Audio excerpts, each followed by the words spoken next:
Scalp massages, I just feel like, are probably one of the biggest scams of the natural hair community, of the natural hair market. It's like so unnecessary. It's one of the most unnecessary things. I feel like people are going to take offense in this, but it's just how I feel. Hey guys, welcome to my Natural Academia. In today's video, we're going to be talking about a few things that I didn't do to grow my natural hair. Alright, so when it comes to natural hair, I feel like we're always talking about the things that we do to grow our natural hair, but not necessarily the things that we avoid. So these are just a few things that I didn't do throughout my 8-year natural hair growth journey, and some of the things I did start doing a little bit later on, but I'll get to that later. All right, so the first thing that I didn't do, and if you're a returning subscriber, you probably already know what I'm gonna say, but I do not trim my hair often. I was getting a lot of questions of people asking me how long I've been natural. I've been natural my entire life.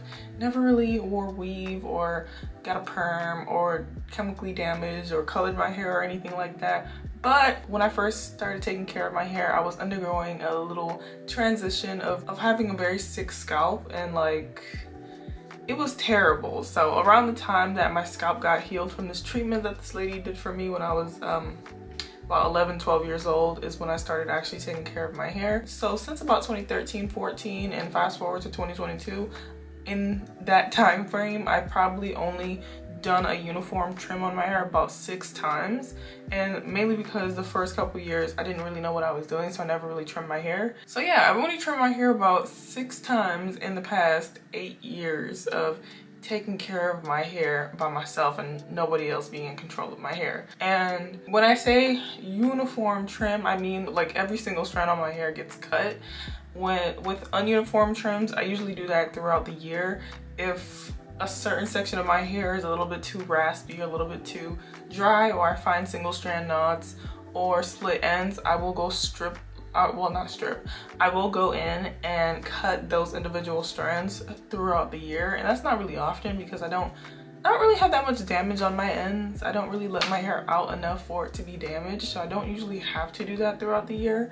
But if I do see a single strand knot and it's bothering me and inhibiting me from like getting a particular style or making my hair just look ashy at the ends, you know, when your hair starts looking a little bit damaged, it gets ashy and brittle towards the end. So if I see that, which is very rarely, then I will go in throughout the year to trim that. But I only do uniform trims once a year. All right, so the next thing that I didn't do to grow my natural hair throughout my natural hair growth journey is wash my hair that often. When I first started off taking care of my hair, I didn't really have a good idea of how to take care of my hair. I used to watch a lot of like natural hair YouTubers, and they would say to wash your hair every other week or every week and stuff like that. People were washing their hair very often, but the household that I grew up in, most of the women or ladies that were in the house, we didn't wash our hair that often. The longest I've ever waited throughout my hair growth journey to wash my hair was like 6 months.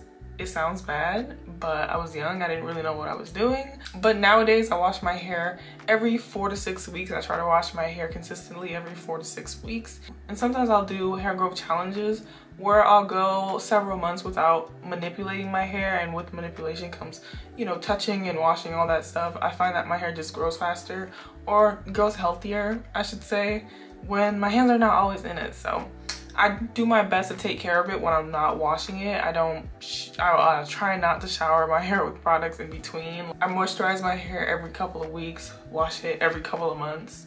So yeah, I didn't really feel the need to wash my hair every 2 weeks is essentially what I'm trying to say.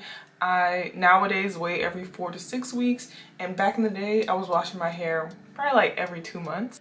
Yeah, didn't really feel the need to wash my hair that often. And for those that may or may not be saying that it's gross, I personally would suggest that if your hair can handle it, go ahead and do your boo. But if your hair cannot handle it and you know that your hair will be falling off the bone or falling off the scalp after the 3rd week, just go ahead and wash your hair. Like, I know my hair can handle it, that's why I do it. If my hair could not handle it and it was falling off my scalp and I had bald patches and it was just like ugly, well, I don't want to say ugly, and it was just like not good, I would not continue doing it. But because my hair can handle it, it's very resilient. It takes a lot to damage my hair, even though I'm currently dealing with protein overload, but it's okay, you know, I'm gonna fix that tonight. But yeah, if your hair can handle it, by all means do you. I do it because I know my hair can handle it. But if you know that your hair cannot wait months to be washed, just wash your hair. You don't have to avoid the same things that I avoided, because my hair chemistry and your hair chemistry are probably different, even if we have the same texture or same density. There's something about our hair that is different. And just because my hair can handle it doesn't necessarily mean that your hair will handle it. Just letting that disclaimer out before somebody's like, Natural Academia told me not to wash my hair for 4 to 6 weeks and now I'm balding. So yeah. All right, so the next thing that I avoided or did not do throughout my hair growth journey is have more than a handful amount of products, so more than 5 products. And realistically speaking, I only used 3 products for the first 6 years of my hair growth journey. Recently, 2020, I started using more products. Not more products, but I started experimenting with more things and learning what leave-in conditioner and all those other different products are and how they affect my hair. But before then, all I was using on my hair was my hair grease, which was my moisturizer, which I still use to this day, by the way, my shampoo, and my conditioner. Those were the only 3 products that I used on my hair, and I feel like they are the base products when it comes to taking care of your hair. And in my opinion, you don't absolutely need conditioner. For 2 years of my hair growth journey, I used grease and shampoo. A couple years later, I added conditioner, and I used that for a while before I started using leave-in conditioners or moisturizing products, I should say, like the TGIN that I always talk about. And yeah, I never really had more than 5 products in my hair care routine. Even today, I don't really have more than 5. I did go through a phase in 2020 of buying a bunch of hair growth oils. I don't know what was up with me. Like, the bottles were so cute and they smelled so good, like cinnamon oil, peppermint oil, olive oil, lemon oil. Like, it was just so exotic and I've never seen it before. So I kind of fell into the hole of buying a bunch of oils. But to be fair, in my defense, I did use them to do hot oil treatments. And after a while, I started like not using them as much, because I started realizing like hair oil doesn't necessarily grow your hair as much as the bottles make it seem like it will. Leaving your hair alone, in my opinion, is the best way to grow your hair. Once you start ignoring it and act like it doesn't even exist, but still take care of it on the side, you'll see much more growth than like consistently trying to put a bunch of products on there for hair growth. But anyways, there's nothing wrong with having more products in your regimen. I just found that I didn't need that many products for my hair, so that's why I don't really feel the need to use that much. But I will say, when my hair was shorter, it required a certain amount of products, and now that it's longer, it requires a different amount of products or a different type of product for my hair, because the chemistry of your hair changes, in my opinion, as it gets longer. My hair chemistry, I feel like, was much more different than it is now, and as it got longer and it started dropping, like not staying in its afro state, because you know, when your hair, well, afro hair or black hair grows in its afro state, and when it gets to a certain point of growth and length, it just falls. Like, my hair is falling out. But when my hair was shorter, it would be like in a little circle. But anyways, what I'm trying to say is that as your hair gets longer, the chemistry of it does change, and it requires you to have to change a few things in your regimen, and that's okay. Don't feel bad for switching up your products, because I've definitely had to change up my products. I mean, I've kept the grease because my hair in every state or every length has always liked it, and until my hair screamed at me no, that it does not like the grease, I'm gonna keep using it. That's the one thing that has lasted me years in my hair care journey, is grease. And the particular one that I use now, I'm never gonna not use it unless they go out of stock and I have to find a way to make it with the exact same formula. Now that I think of it, I might take a picture of the ingredients just in case they discontinue it. I'm gonna find a way to make it myself, because my hair loves that stuff. All right, so another thing that I didn't feel compelled to do to grow my natural hair on my hair growth journey is doing treatments. I don't know why, but I really avoided or tried to avoid doing treatments as much as possible until 2020. I'd never done a treatment before, and it was mostly because many of the treatments for natural hair that I saw on the interwebs or on YouTube were treatments that required food, and I've gone through too much to be wasting food. Like, food is my soft spot, and it sounds bad, but when you grow up the way I did, like, I'm not wasting eggs, I'm not wasting avocados, I'm not wasting none of that on my hair. Like, back in the day, I felt like I gained more from eating the food than applying it to my hair, so I just avoided it. My sister used to always do mayonnaise treatments and all sorts of food treatments, but I never really wanted to do it because, one, they stink, and two, they're messy. So I didn't even want to do anything that required food. There were times where I wanted to do like the rice treatments, and watched videos and saw how much people were saying that it gave them protein overload. And I was just like, you know what? No. And also various other treatments. I just felt like it was unnecessary. So 2020 was my revolution year for my hair. I didn't do a lot of things up until 2020, and it might be maybe because of the panoramic. If the parallelogram never happened, I don't know if I would have tried as many treatments as I did in 2020. I just had the time, and I met my boyfriend before 2020, but we started dating in 2020. So he liked to do a lot of treatments on his hair, and he would always be like, babe, why don't you do a treatment too? And I don't know, he liked to do it, so I did it too, and I liked the way that it made my hair feel. But I never necessarily did treatments to grow my hair. I just started doing them for the health of my hair because I did see that the treatments helped my hair to be a lot more manageable and not so coarse a lot of times, because I naturally have coarse hair. And yeah, that's why I started doing treatments in 2020. But before then, I never put a treatment on my hair ever. I just didn't think that it was necessary. My hair was never really damaged enough for me to feel the need to do a treatment. But now that I think of it, I did do a treatment, or I didn't do it. I stated before earlier in this video, my hair was very, or not my hair, but my scalp was very sick when I was younger. I had, I don't know what I had. Girl, I don't even know how to say it in English, but in Creole, they say majok. So I don't know what that means in English. I tried to do the Google Translate, done really, nothing pops up for it.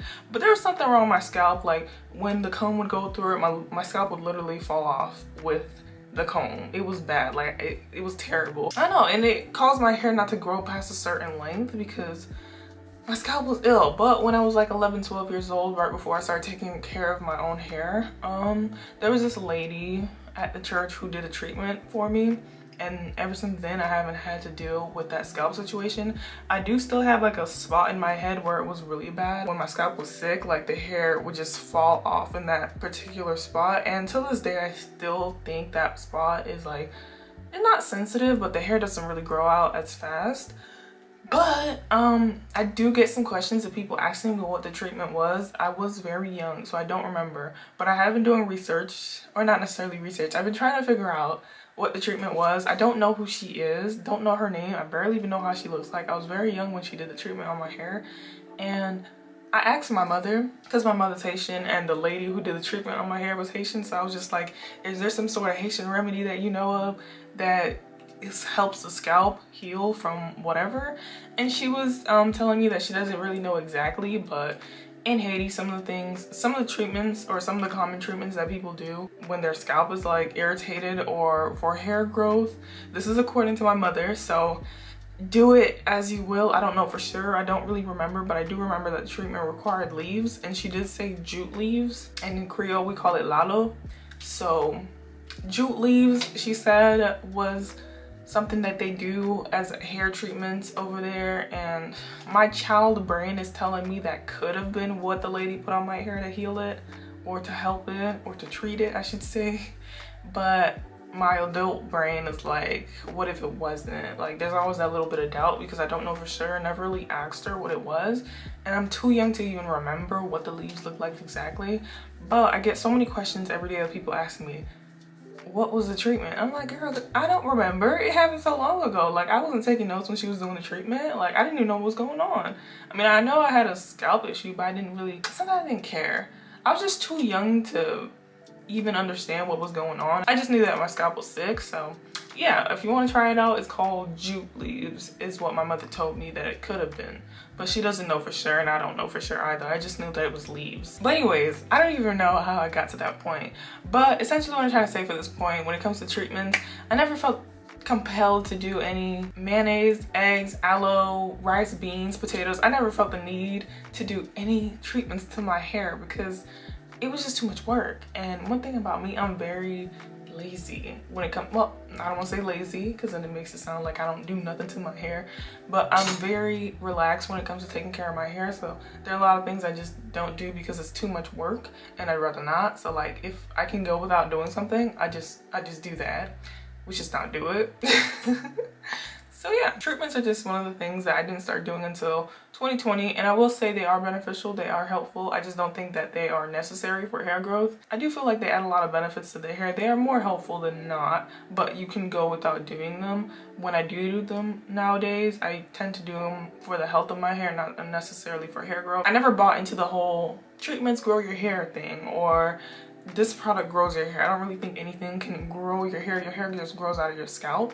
Unless you have some sort of like medical condition and like your hair doesn't grow unless it has something helping it grow. Maybe that. But for regular people that don't really have any medical conditions, your hair's gonna grow regardless of it having a particular product or not. And also your diet plays a major role into the quality of hair that grows out of your head. So that's another thing to note. All right, so the next thing that I didn't do to grow my hair, or in my hair growth journey, I should say, is wear my hair out often.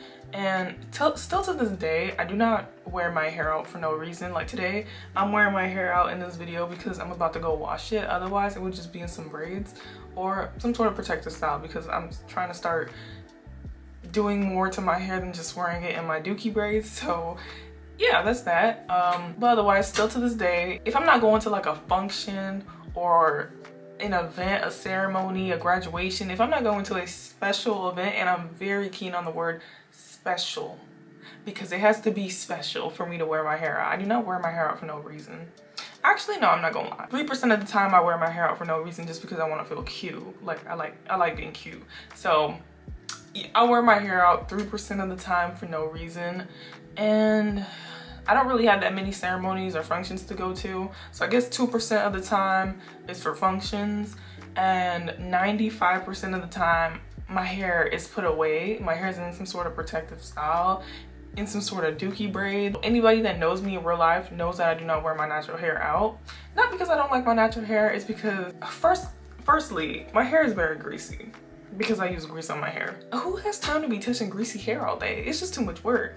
And back to my point of doing too much work, if I could go without doing it, I'm gonna do just that, which is not do it. I don't feel like it's necessary for me to wear my hair out all the time, and in my opinion, there's not really much good that comes out of me wearing my hair out, aside from like compliments, I guess. But like I don't even really like getting compliments on my hair, because I used to feel like in high school that people would only talk to me when I had my hair out, and I would try to wear my hair out the week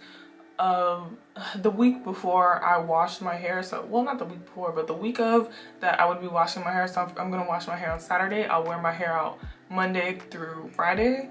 And I used to do that in high school, and people would literally only talk to me when my hair was out. I would only get compliments when my hair was out, and it made me feel like, dang, am I ugly when my hair is not done? So I was like, you know what, I don't need y'all's attention. And I just really stopped wearing my hair out much ever since, because people usually or used to talk to me only when my hair was out. I don't know if there's any correlation or if you guys understand the points that I'm trying to make here, but don't really feel compelled to wear my hair out even to this day. And I guess it doesn't really have much to do with hair growth, but throughout my hair growth journey, didn't really feel the need to wear my hair out, avoided it, didn't really care to do it unless I was going somewhere special, or unless I had a reason to wear it out. But typically I wear my hair out probably like 1 or 3 times a month, if that. Sometimes I don't even go with wearing my hair out a particular month, just because I don't really have anywhere to go, don't really feel compelled to. I don't know. There was one year I remember specifically where I let my hair out for people to see 2 times that year, and I was just like, dang, that's crazy. But yeah, I just don't really feel compelled to do it. Not because I hate my hair, I love my hair, but I don't know, I just don't care to do it. All right, so another thing that I didn't do to grow my hair or throughout my natural hair growth journey was letting people do my hair. Yeah, I don't like it when people touch my hair. I don't like it when people touch me. But like when people touch my hair, I just feel like my hair is an extension of me. I already don't like when people touch me personally as a human being. Like, why is your hand on me, you know? So don't really let people touch my hair. My hair is very special to me. I feel like for what I've been through with my hair and the scalp issue and not being able to grow past my ears for so long, and people telling me like, you have the shortest hair in the room, and being called a little boy because my hair was so short and very coarse. Like, I've been through too much with my hair to just let anybody touch it. There have been a few times, like that one time I let my friend trim my hair. Oh yeah, and also when I was younger I used to wear yarn. After the age of 12 though, or at the age of 12 is the year that I started doing my hair on my own. I learned to do my own hair, learned to braid, learned to do cornrows, twists, and all that. And I feel like it's benefited me a lot because I know my hair so well because I started doing it at such a young age. When my hair starts to feel different, I know right away. Like, I feel like if you don't know your hair well enough, if you're not, you know, besties with your hair, you won't know when she's mad, you won't know when she's upset, you don't know if she likes a particular product or not. So learning your hair was, well, learning my hair by doing it was probably one of the best things, one of the biggest things that has helped or contributed to my hair growth, because I know when it needs something and when it doesn't. That's how I'm able to go so long without washing my hair, or how I'm able to go so long without having to moisturize, because I know how long my hair can handle not being washed or moisturized or not needing treatments after a certain amount of time, and how certain products make my hair feel. There's nothing really wrong with letting people touch your hair or do your hair. If you don't really know how to do it, by all means go let somebody do your hair at the salon if you can afford it. Like for my sister, she didn't really know how to do her hair, even though we started taking care of our own hair at similar ages. Till this day, I don't know, she struggles even till this day to do her own hair. She just, I don't know, her hair texture is very different from mine, so what works for me doesn't really necessarily work on her. The whole waiting months to wash the hair, or my hair, does not work on hers at all. If she waits more than a month to wash her hair, or more than a couple weeks, then her hair will start falling off the bone. And yeah, it just doesn't work for her like that. And she's always struggled to do her own hair. She has little tiny sausage fingers because she's small. I don't want to say sausage fingers, but she doesn't really know how to do a lot of styles, a lot of cornrows, a lot of things like that. So when we were younger, I would do her hair sometimes. And when she comes to visit me here in this city that I decided to move to all alone by my lonesome, she comes and I'll do her hair. So I don't know, I don't see anything wrong with letting somebody touch your hair, but I also don't see anything wrong with not letting anybody touch your hair. If you don't know how to do it, go let somebody do it for you. But if you do know or have the time to learn your hair, I think that's also a good option, or probably even better. It's better to know your hair than not know your hair. All right, so the next things that I didn't really have to do to grow my hair or during my natural hair growth journey was scalp massages. And I briefly spoke about this a couple videos ago, and it was all the rave a couple years ago. Scalp massage your hair before you go to sleep while you're in the shower, and I really did do it for a couple days. And I was like, dang, this kind of made my hand hurt. I don't like doing a lot of work with my hair. If I can avoid doing it, I'm going to avoid doing it. So the whole idea of scalp massage is just, it sounds easy. Like all you gotta do is just massage your scalp with your fingers or with a little scalp teaser or whatever. Or is it called a hair teaser? I don't know. But it's just like unnecessary. Like the whole science behind it, I guess it makes sense. Blood flow, circulation, hair growth. It makes sense, but I feel like it's unnecessary. I did not have to do any scalp massages or go out and professionally get scalp massages for my hair to grow. It just grew. There was no labor required for my hair to grow outside of me having to moisturize and wash it and, you know, just do basic maintenance to my hair. But scalp massages, I just feel like are probably one of the biggest scams of the natural hair community, of the natural hair market. It's like so unnecessary. It's one of the most unnecessary things for hair growth, because it's just like, you don't need to do it. I mean, yeah, if you want to, go ahead, by all means, do you, but it's so unnecessary. I don't want to say it's one of the biggest scams, but to me personally, it's one of the things I feel like I'm never gonna do, ever. Cause why? I feel like people are gonna take offense in this, but it's just how I feel. I don't really feel like it's necessary to do, so I don't do it. Didn't really have to do it to grow out my hair. So yeah, take that as you will. And the last thing that I didn't do or didn't feel the need to do to grow my hair was take vitamins. I know a lot of people in the natural hair community, they talk about taking biotin, which is good for hair growth and also nails, because the same protein that is in your nails is also in your hair, but they obviously work differently.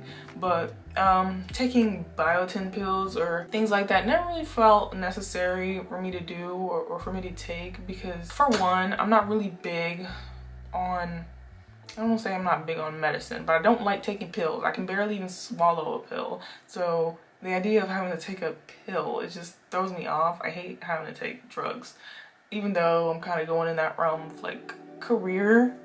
But I don't really like having to take drugs, so I tried to avoid it. The one thing that I feel like is kind of on the same level with taking vitamins is just simply having a good diet. I feel like if you have a good diet, then you won't feel the need to take pills. But if it works for you, it doesn't mean, like, just because I don't use it, doesn't necessarily mean that you should stop. If you find that it is helpful and it does grow your hair faster, then do so. It took me 6 years to get to waist length, and that's a lot of time for some people. So if you can find something that'll increase the process or make it go a little bit faster, do you. I had all the patience because I didn't really have anywhere to go, didn't really care. I never even really thought that my hair would grow as long as it has. This is the longest my hair has ever been, so I don't know. I didn't really feel like, oh, let me try to get my hair longer and longer and longer, because I didn't even know how it would look like with long hair. So it's like, I'm trying to attain something that I have no idea how it's gonna look like on me. So I didn't really feel compelled to take the vitamins, the drugs, the pills, the biotin. Never really took them. Don't really care to do that just because I don't like pills. But if you need it and if you like it, go ahead and do you. This is honestly just my own opinion. But with that being said, those were pretty much all the points. But I will say that if you made it this far, I will give you my advice on what to do to grow your hair, or not necessarily what to do to grow your hair. One of the best advice that I can give, and if you watch my videos, or even if you watch one of my videos in the past, you know that I am the biggest advocate for leaving your hair the heck alone. Your hair thrives when you're not touching it, when your hands are not always in it. Just leave it alone and it will grow so much faster than any other product or any vitamin or any treatment that you can do on your hair. Is to just let it be. I mean, still take care of it, don't neglect it, but don't take my words so literally and just avoid touching your hair. But the less amount of manipulation that you do to your hair, the better, in my opinion, that it will thrive. Or maybe that's just my hair, but if I can give any advice to anybody who's trying to see growth in their natural hair, it's to just leave it alone. Do your little wash days, do your little conditioning routine, your moisturizing routine and all that, and whatever else you feel the need to do, and leave your hair alone. Act like it's not even growing out of your head until you need to re-up on the moisturization and the washing. Leave your hair alone. That's the best advice that I can give anybody who's trying to grow their hair. So yeah, that's pretty much it for today's video. Those are all the points that I could compile of the things that I didn't do or didn't feel the need to do throughout my hair growth journey to grow it out. And that was trimming my hair, washing my hair often, doing a lot of treatments, being a product junkie, wearing my hair out often, as well as letting people do my hair, doing scalp massages, and taking vitamins. Those are just a few things that I didn't feel the need to do throughout my hair growth journey. I hope you guys find this video helpful. If you have any comments, questions, or concerns regarding anything that I've said throughout this video, definitely leave a comment down below and I'll be happy to answer, and I'll see you guys next time.